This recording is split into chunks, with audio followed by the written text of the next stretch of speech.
Pessoal, não é segredo para ninguém que o mundo inteiro tem estado mais ansioso.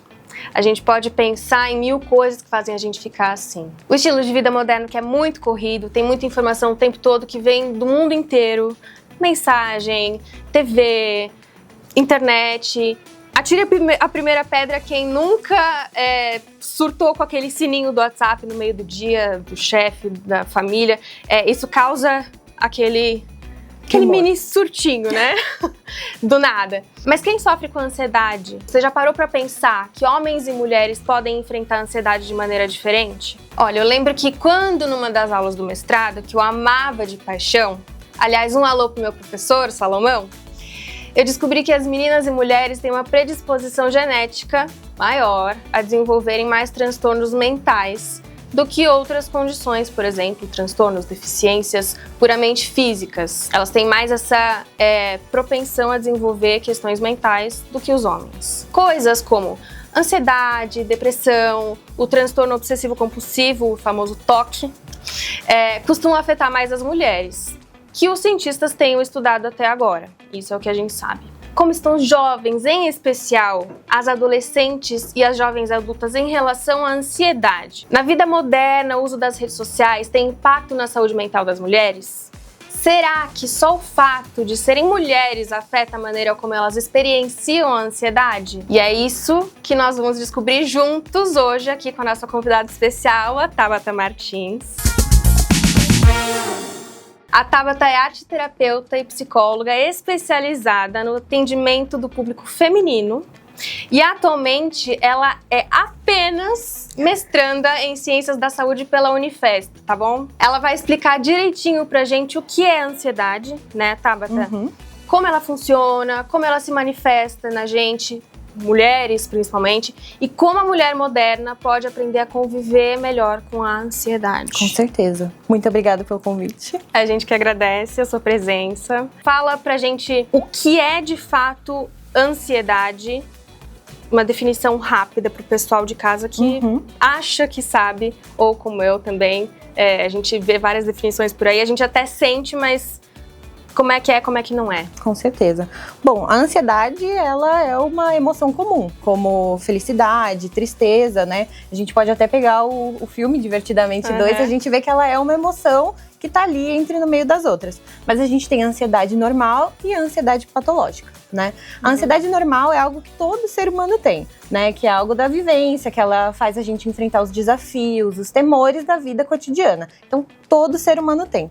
Já a ansiedade, ela patológica, ela é algo um pouco mais ligado à propensão, né, do transtorno.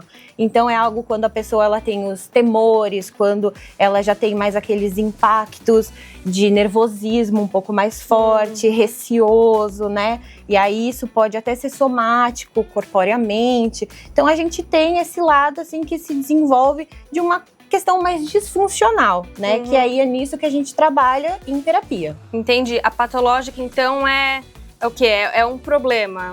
Já chega a ser uma coisa que atrapalha a qualidade de vida. Já é um transtorno psicológico. Entendi. Bom, então aí é uma reação desproporcional a esses estímulos, né? Vamos dar um exemplo. Primeiro dia de aula, que é algo que mexe muito, né? Então, assim, a gente tem a ansiedade natural, né? Que é a ansiedade normal, de tipo, primeiro dia, como é que vai ser? Será que vai ter pessoas novas? Até ajuda a gente a se preparar, Exato. Né? E aí já tem a patológica, que é quando a pessoa começa a passar mal, ela fica tão nervosa a ponto que ela pode perder a hora, que ela pode sofrer com ânsia de vômito, dores de cabeça, fadiga, palpitação. Tontura, que aí a gente, né? Exatamente, quando a gente já vai para um lado muito mais somático, né? O somático é o corpóreo. Ah, entendi. Então aí, dentro dessas duas questões, a gente tem dentro da ansiedade, né, a parte objetiva e subjetiva. A parte objetiva, ela tá ligada às questões somáticas. Então, é como eu disse para você, né, é a fadiga, são esses temores mais fortes, a questão da boca seca, o ataque cardíaco, que isso é muito comum, até mesmo quando a gente vai colocar um teste psicológico, né, pra gente ver se a pessoa realmente tem ansiedade patológica.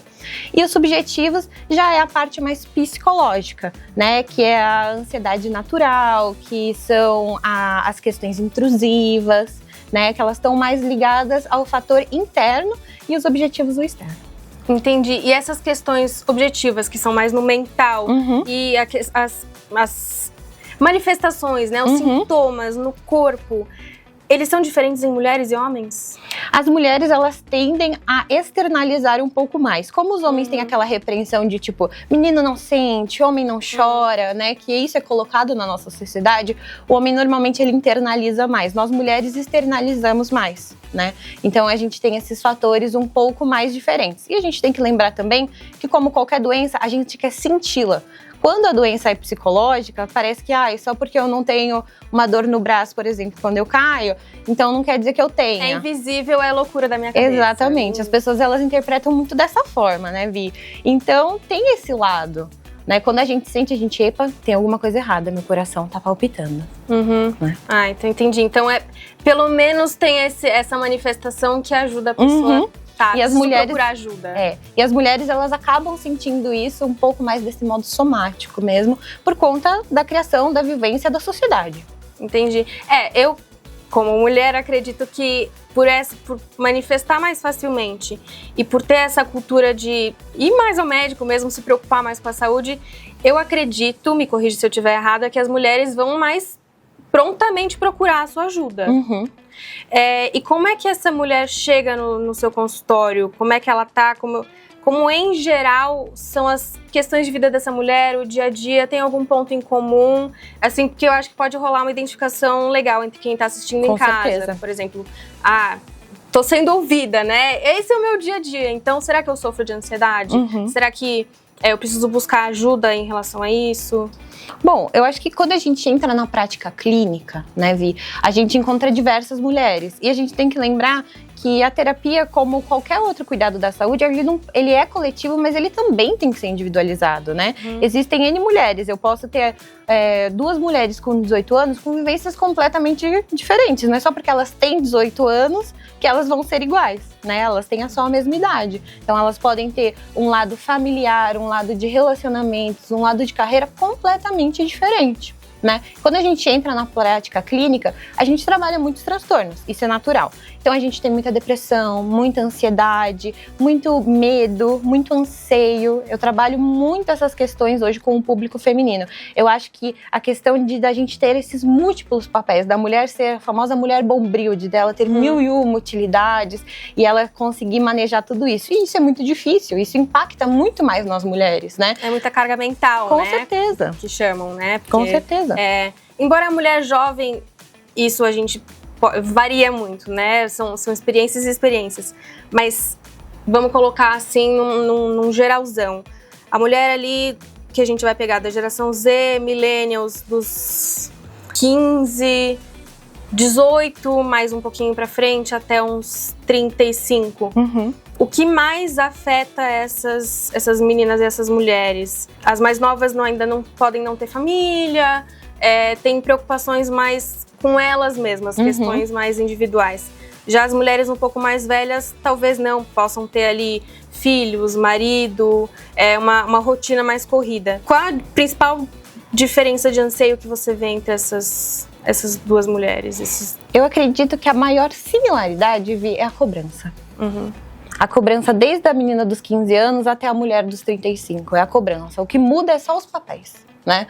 A menina de 15 anos, ela tem a cobrança dela ser extrovertida, dela ter muitos amigos, dela ir bem na escola, dela já saber o que ela quer pro futuro. Performar Exatamente. Uma coisa, aquela coisa dos valores muito intrínsecos, né? No que eu quero acreditar, qual que é o meu propósito de viver. Já a mulher dos 35 anos, ela já se cobra de uma forma diferente, com a questão de carreira, com a questão de família, com a questão dos padrões impostos pela sociedade, né, que a gente tem que lembrar que a mulher, ela tem que ser sempre bonita, ela sempre tem que ter uma sexualidade aflorada, ela tem que ser sempre muito extrovertida, mas nem tanto, né, ela tem que ser muito querida, mas também nem tanto. Ela tem que ser legalzona, mas não pode incomodar.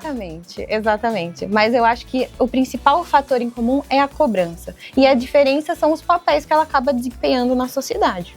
Como é a sua abordagem em relação a essas mulheres? Me conta um pouquinho sobre isso. Eu sigo algumas abordagens, né? A minha abordagem psicológica como psicóloga é a junguiana, né? Que ela vem do teórico Carl Jung. Ele foi braço direito de Freud por muitos anos, ele era tipo o aluno queridinho do Freud, e depois ele acabou seguindo para outro lado, porque eles acabaram brigando por conta de diferenças que eles acreditavam, né? Então o Jung foi para um outro lado. O Jung, a gente brinca dentro da psicologia, né, que ele tem um lado mais místico, mas é porque ele aborda muito o inconsciente coletivo. Inclusive eu sei que ele era astrólogo. Exato. Ele gostava muito. O Jung, depois que ele se aposentou de ser professor e médico, né, porque ele era um médico suíço, ele viajou para vários lugares. Ele foi para a Ásia, ele foi para a África, ele foi conhecer as sociedades. Ele quis entender como é que cada sociedade vivenciava os transtornos psicológicos, como é que era o psicológico desses locais, né, dessas pessoas, dessa cultura, que eu acho que isso é muito importante para a gente entender como é que é, por exemplo, a ansiedade aqui, como é na Índia, por exemplo. Ah, excelente. Por isso você tem essa abordagem de... Claro, o ser humano é muito... o ser humano é múltiplo, né? Exato. São vários múltiplo no coletivo, e eu e você aqui, quantas Tábatas existem em você, quantas Exato. Vitórias existem em mim. Exato. E a gente também tem o lado da arte-terapia, né? Eu sou especialista em arte-terapia, expressões criativas, e eu sempre digo que tem dias que só a arte salva o dia, né? As mulheres, elas acabam sendo mais silenciadas, a gente tem isso de se comporta, senta aqui aí, mocinha, fica quietinha, não fale demais, né? E a arte-terapia, ela ajuda a proporcionar essa fala, né, Vi? Isso é muito importante, porque tem vezes, por exemplo, que a gente quer retratar um lado da infância, um trauma da infância. Às vezes só no desenho a gente consegue ver esse trauma da infância. Às vezes só na escrita terapêutica, a gente fazendo uma carta, por exemplo, para o Senhor do Tempo, a gente consegue ver sobre questões de relações da infância, coisa que a gente não tem essa similaridade, essa consciência. O inconsciente, ele transforma muito na arte. Eu imagino que a arte dê muito acesso a coisas que a gente... Eu conheço pessoas que fazem terapia há 10 anos e uma coisinha que elas nunca falaram pra terapeuta, eu imagino que saia numa tela, saia numa carta. Totalmente. Né? Como a arte pode ajudar especificamente na ansiedade? O que você costuma fazer, por exemplo?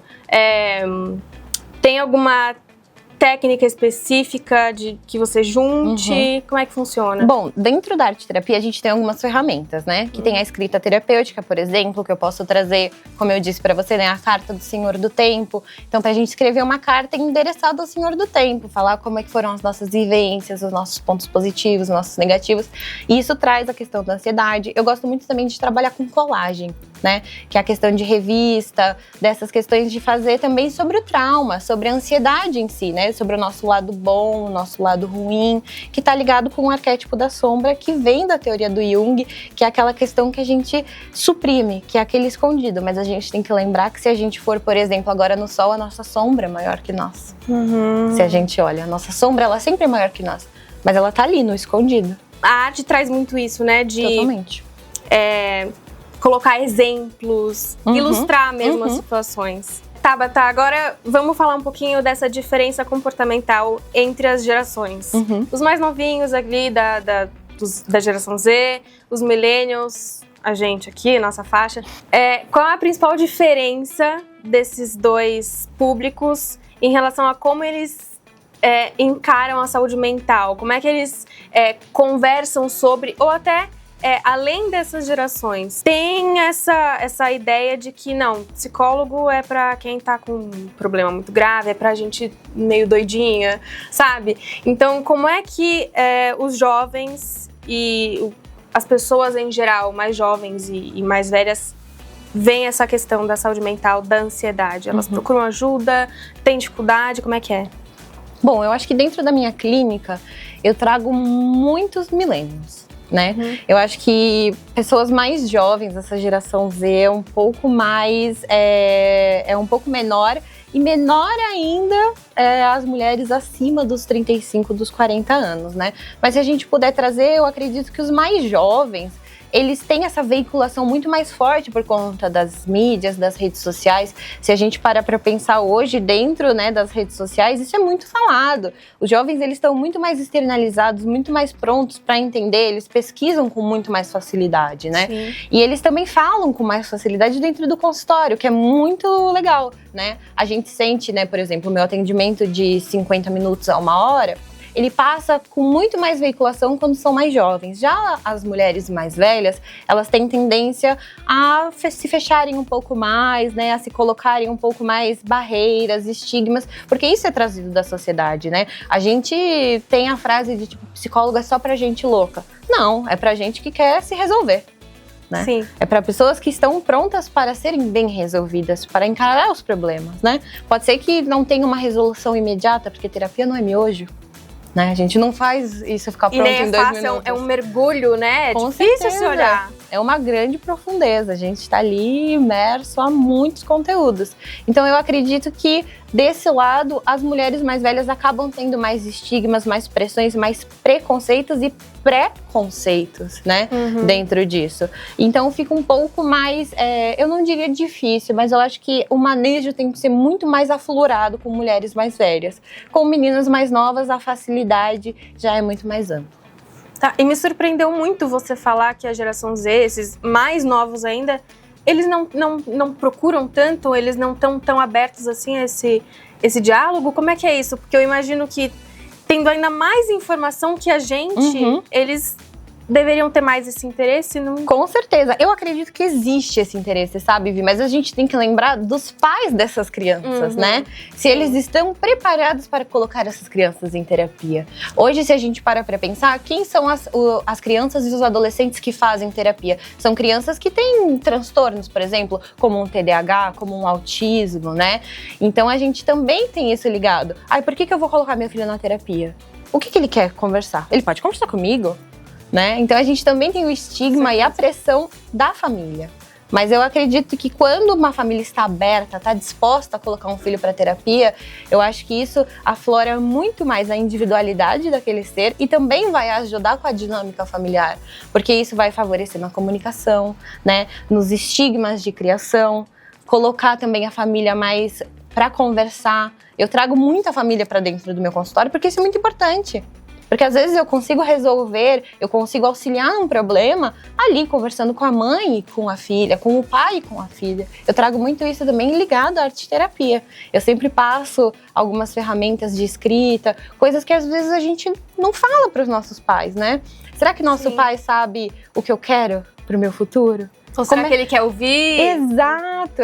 E naquele momento ali eu tenho 1 hora para falar o que eu quero pro meu pai e pra minha mãe. Né? Com a sua mediação, né? Com o que já certeza. dá outra segurança. Tipo, eu vou ter alguém aqui na retaguarda. Sim, até porque a gente tem a persona, né, dos pais. Às vezes o pai quer ser mais grosseiro conversando em casa, mas quando eu tô ali, ele se segura um pouquinho, né? Então, às vezes, ele se performa, ele tem a persona um pouco mais, né, mais contida. E isso ajuda muito, porque assim ele consegue ter a escuta qualificada, a escutativa do seu filho. E agora, puxando para esse lado do preço que se cobra por essa ansiedade feminina, por ter todos esses papéis a cumprir, né, de mãe, esposa, amiga, filha, dessa autocobrança, dessa cobrança externa. Como a gente pode ajudar essas meninas e essas mulheres, de maneira prática, eu digo, além da terapia e na terapia? Como, sabe, ferramentas mesmo, como é que... de casa mesmo, eu acho que para quem está assistindo é alguma coisa que seja útil, e quando possível, né, procure terapia. E como é que você faz quando a mulher chega no seu consultório? Como é o tratamento? Bom, eu digo assim, que a cobrança, como a gente estava conversando anteriormente, né, é algo que acaba sendo colocado. Mas também se parabenizar quando a gente faz algo. Por que a gente não se parabeniza na medida que a gente se cobra? Por exemplo, né? Isso é algo muito intrínseco dentro da gente. A gente se cobra tanto, né? Eu digo que parece que a gente tem até, assim, alguém que cobra a nossa cabeça ali todo o tempo pra gente ser perfeita. Mas a perfeição é algo ilusório, né? Então eu acho que a gente sempre trabalhando essas questões de entender que nós somos mulheres possíveis e que a gente pode fazer o que a gente tem nas melhores condições ali do que a gente tem. Entende? Então, assim, eu tenho uma questão. Eu vou fazer dentro dessa possibilidade. Entendi. Essas são as possibilidades que eu tenho. Então, é isso que eu consigo arcar nesse momento. Poderia ser melhor? Poderia. Poderia ser pior? Também. mas tá ali dentro da possibilidade do que é possível hoje naquele momento. Eu não vou ficar mais exausta do que eu já tô em busca de uma perfeição que Exato, porque a ninguém perfeição alcança. ela é ilusória, né, Vi? A gente tem que pensar nisso, porque a perfeição, a gente sempre pode ser mais perfeito, sempre pode ser melhor. Mas até que ponto que isso é real? Até que ponto que isso não deixa de ser um pensamento intrusivo, que fica ali martelando na nossa cabeça? E martelando mesmo, quase Exatamente, aquela literalmente, obra no né? andar de cima. Essa sensação, exatamente essa sensação que a ansiedade traz, né? De a cabeça não para e, enfim, é um peso nos ombros. Exato. E você acha que, por exemplo, técnicas de respiração, mindfulness e outras coisas além, o que mais pode ajudar essa mulher? Eu acredito que uma boa alimentação, exercícios físicos é muito importante. As técnicas de respiração também é algo que eu trabalho muito dentro das minhas sessões, né? Eu acredito também que a gente pode colocar leituras, entendimento, né, sobre isso. Como é que eu posso lidar num momento de ansiedade, numa crise de ansiedade, né? Eu coloco muito as técnicas de respiração, por exemplo, Vi. É quase uma mudança de estilo de vida, você tá me falando, né? Porque alimentação melhor e sono impacta também a ansiedade? Nossa, completamente, porque a gente tem que lembrar da serotonina, né? Ela auxilia no nosso humor, na questão do nosso sono, da nossa qualidade do sono. Uma mãe, por exemplo, de primeira viagem, que tá com um bebezinho de 3 meses e não dorme, como é que fica? Aí eu acho que dormir é o grande complicado ali, né? É um grande complexo dentro disso, Isso realmente. ajuda essa mãe a ficar mais ansiosa, por exemplo? Isso, com certeza, mas a gente tem que lembrar nas possibilidades. O ideal seria a gente comer salada em todas as refeições e fazer 2 horas de exercício físico todos os dias e fazer terapia 2 vezes na semana. É claro, esse é o ideal. Mas e a possibilidade, né? Essa possibilidade você fala, por exemplo, eu vou dar o exemplo da mulher comum, da mulher brasileira. Uma mulher que acorda às vezes 5 da manhã, pega ônibus, pega trem, mais de um, chega no trabalho, 2 empregos às vezes, tem filho em casa, marido, tem que cozinhar, limpar, lavar. O que você acha que você poderia falar para essa mulher que é possível ela fazer? Às vezes ela não pode nem buscar terapia, infelizmente. Até por um estigma que levaria anos para ela quebrar, né? Como você diria para essa mulher que é possível ela, entre aspas, domar a própria ansiedade? O que é possível para ela se ajudar? Bom, eu acho que antes da gente abordar isso, né, Vi, a gente tem que lembrar que a psicologia é uma ciência política, né? E que, infelizmente, dentro da nossa sociedade, a gente tem muita falta de acesso, né? A gente não tem a equidade no cuidado da saúde mental.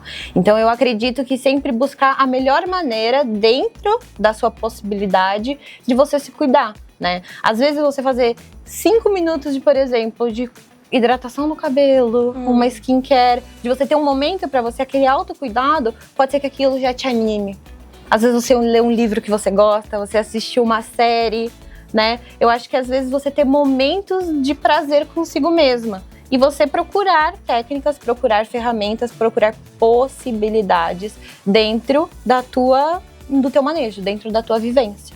Né? Nem que sejam 5 minutos de respiração. Exatamente. Eu acho que esse é o essencial. A gente tem que lembrar que o cuidado, ele tem que ser individualizado, né? Porque não são todas as vivências que são iguais. E conhecimento, como você falou, conhecimento é poder. Acho que informação nunca é demais, principalmente em relação à saúde mental, pra gente se conhecer mesmo. Exato. E você me falou de um livro que é muito legal, não só para psicólogos, principalmente para quem não é psicólogo, para quem é leigo, né? Que você falou que a leitura é muito fácil.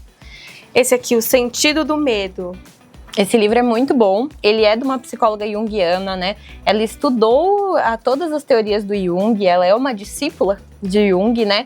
Mas ela escreve muito para as pessoas mais leigas, né? Porque se a gente vai ler, por exemplo, um livro de Jung, que é lá de 1930, a gente não vai ter todo esse entendimento. Já não tem mais nada a ver com a vida como ela é hoje. Exato. E a Verena Cash, ela traz muito isso. E ela coloca dentro desse livro todos os sentidos do medo, como a gente pode trabalhar o medo da separação, o medo do início, né? O medo e a ansiedade, eu digo que eles são melhores amigas, que eles andam de mãozinha dadas e eles caminham pelo caminho da mente, né? Então a gente sempre tem que trabalhar, porque o medo tá ligado com a ansiedade, né? Porque é uma resposta emocional do receio. O receio tá ligado com a ansiedade. Né, dos pensamentos intrusivos, do que pode acontecer, o famoso e se. E é totalmente irracional, né? Completamente. Vem dessa coisa do desconhecido, inclusive, me corrija se eu estiver errada, é uma coisa que vem evolutiva mesmo, né? O medo desperta para coisas que antes eram coisas naturais, um bicho que vinha atacar a gente, hoje são coisas percebidas. Exato. Né? E hoje essas coisas percebidas são o medo, a ansiedade vem de tudo isso que a gente estava falando da mulher, né? Dessa cobrança, os bichos hoje são internos, né? Completamente. Essas coisas que vêm atacar a gente se ataca, né? A mulher principalmente. Então seria excelente então as mulheres lerem esse livro, com certeza. Para lidar com crise de ansiedade, entender melhor os próprios medos. Sim. E outras leituras da Verena Cash ela traz também. Então, Tabata, muito obrigada pelo nosso papo. Eu que te agradeço. Eu espero que você de casa tenha gostado. E não sai daí. O papo acabou, mas o programa não. A gente volta com a Tabata para o próximo bloco para a gente fazer um exercício de respiração. Ela vai ensinar a gente a lidar com uma crise de ansiedade. Então, fica aí que a gente vai aprender. E a Tabata volta ainda no final do programa para ensinar pra gente um exercício de respiração para acalmar você que está sofrendo com uma crise de ansiedade. Fica aí! Agora nós vamos nos acalmar, vai ser um momento pra gente. Vamos lá, Tabata, é com você. Vamos lá. Uma técnica de respiração que eu uso muito com as minhas pacientes, né, Vi, é o 8-4-10. O que é o 8-4-10, né? É o momento que a gente vai inspirar o 8, segurar a respiração 4 e soltar no 10, né? Então a gente vai puxar bem devagarzinho, a gente vai segurar, não de modo como se a gente estivesse mergulhando numa piscina, a gente vai segurar natural. Tenso, assim, exato. Né? E no 10 também soltar bem devagarzinho. A única coisa que eu vou pedir é pra você ir me seguindo, tá bom, Vi? Tá. Vamos lá. Deixar as pernas mais soltas, o corpo também solto. Antes de começar a técnica de respiração, eu gosto muito de fazer um 360 com o pescoço. Isso vai ajudar a soltar o corpo, né, Vi? Vai deixar o corpo um pouco mais relaxado. Então a gente fazer um 360 com o pescoço, a gente esticar os braços, a gente deixar as pernas assim mais retinhas, não é mesmo? Sempre sentindo onde a gente tá, porque isso também traz pertencimento durante da ansiedade, né? De onde eu estou, o que eu estou sentindo, algo mais empírico. Então a gente coloca as duas mãozinhas sempre ou aqui do lado ou em cima da perna, como você preferir. Então a gente vai puxar a respiração em 8, então puxando a respiração contando até 8. A gente vai segurar 4. 1, 2, 3, 4 e soltar no 10 bem devagarzinho. Eu gosto de repetir isso 3 vezes, Vi, e cada vez que você terminar, fazer de novo 360 com o corpo, deixar sempre o corpo bem relaxado, porque isso vai fazer porque isso vai fazer com que o nosso ritmo cardíaco diminua, vai fazer com que a gente se sinta mais pertencida, mais empírica, né? Então isso vai ajudar muito. Pelo menos 3 vezes. Mas e se não ajudar 3 vezes? Faça mais, não tem problema. Como é uma técnica de respiração e respirar é preciso, isso pode ser usado de maneira qualitativa e quantitativa. Quanto quiser, não tem dose. Exato, e você pode fazer, eu tô no escritório e tá me batendo uma crise de ansiedade. Vai pro banheiro, se fecha na cabine e vamos lá fazer. Tô em casa, vai pra um lugar calmo, tranquilo, que não tenha muito barulho e tente fazer. Ótimo. É isso. Então, de novo, senta num lugarzinho calmo, corpo bem relaxado, ereto. Você sempre puxando 8, segura vezes. 4, solta 10, bem devagarzinho, relaxando. Solta pela boca. Isso, pela boca. E aí sempre fazendo 360, relaxando sempre o corpo nessas pausas das respirações. Não é bom você fazer uma seguida da outra. Então você sempre tem esse momentinho de cada vez mais relaxar o corpo. Porque a ansiedade, ela tem esse freezing, né? Ela tem essa questão do congelamento, de ficar tensionado. Exatamente. Vamos todo mundo fazer isso em casa. Espero que tenha ajudado. Me ajudou, não sei você. Obrigada por ensinar a gente. Que isso. Eu vou usar isso com certeza. Pode usar à vontade. Então, gente, esse foi mais um Giro da Vit. Fica aí pros próximos e a gente vai se despedindo agora. Até a próxima. Tchau, tchau.